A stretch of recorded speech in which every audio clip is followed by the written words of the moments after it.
আমি এখানে ইংরেজি ডিপার্টমেন্ট 12 স্টুডেন্ট।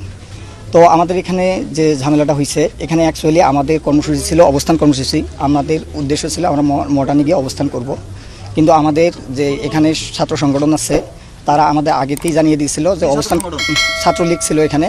তো ওরা আমাদের জানিয়ে দিছে যে এখানে হচ্ছে আপনাদের অবস্থান কর্মসূচি করা যাবে না, আপনারা হচ্ছে পদযাত্রা করেন। রংপুরের আবু সাঈদের মৃত্যুর আগে যে বক্তব্য দিয়েছেন সেইটাই আজকে আমরা দেখব যে মৃত্যুর আগে তাকে কিভাবে ছাত্রলীগ আওয়ামী লীগ নেতাকর্মীরা মারধর করেছে, কিভাবে টর্চার করছে, আজকে আমরা তার মুখ থেকে শুনবো। আমরা সেটাতে একমত হয়ে আমরা এখানে পদযাত্রা করার জন্য ইচ্ছুক ছিলাম, কিন্তু তারা পরবর্তীতে আমাদের আরও ফোর্স করে আমাদের যে সবার সাথে কথা ছিল আমরা হচ্ছে পদযাত্রা করে চলে আসব। কিন্তু আমাদের যখন ক্যাম্পাসের গেটে যখন চলে গেছে তখন ছাত্রলীগ সহ বাকি স্যাররা যারা আছে তারা আমাদের হচ্ছে বাধা প্রদান করছে। স্যাররা অ্যাকচুয়ালি যখন সামনে আছে তখন পিছন থেকে এবং তাদের যারা তৃতীয় পক্ষ ছিল তারা স্যারের উপর আক্রমণ করে সেই দায় আমাদের সাধারণ শিক্ষার্থীদের উপর চাপানোর চেষ্টা করছে। এই রকম যে আন্দোলন থাকে সেই আন্দোলনগুলোতে বরাবরই ছাত্র তৃতীয় পক্ষ ঢুকে এবং সাধারণ শিক্ষার্থীদের উপর দায় চাপানোর চেষ্টা করে। তাই আমি আপনাদেরকে নিশ্চিত করতেছি যে এখানে না, এখানে আমাকে ছাত্রলীগের সভাপতি আমাকে চর থাপ্পড়ে মারছে। এখানে উনি আমাকে নিজে স্টিল আমাকে থাপ্পড় মারছে।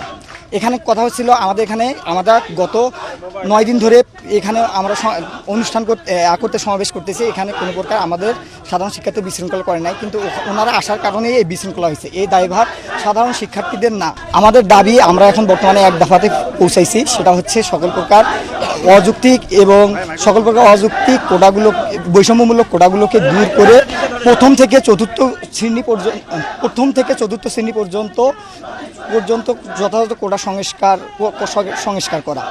আর এখানে আমাদের হচ্ছে বিচার বিভাগের সাথে আমাদের কোনো সম্পর্ক না, আমাদের সম্পর্ক হচ্ছে নির্বাহী বিভাগের কাছে। কারণ আপনারা জানেন সংবিধানের 29 নম্বর অনুচ্ছেদে বলা হয়েছে সরকারি চাকরির ক্ষেত্রে সকল নাগরিক সমান সুবিধা ভোগ করবে। কিন্তু এখানে আরও আছে যারা অনগ্রসর জনগোষ্ঠী আছে, তাদের জন্য একটা নির্দিষ্ট কোটা ব্যবস্থা থাকবে। এটা কোটা ব্যবস্থা কিছু সংখ্যক অনগ্রসর জনগোষ্ঠীর জন্য এটা সাংবিধানিক অধিকার। এখানে আমরা সাধারণ শিক্ষার্থীরা আমরা এখানে শঙ্কিত আছি।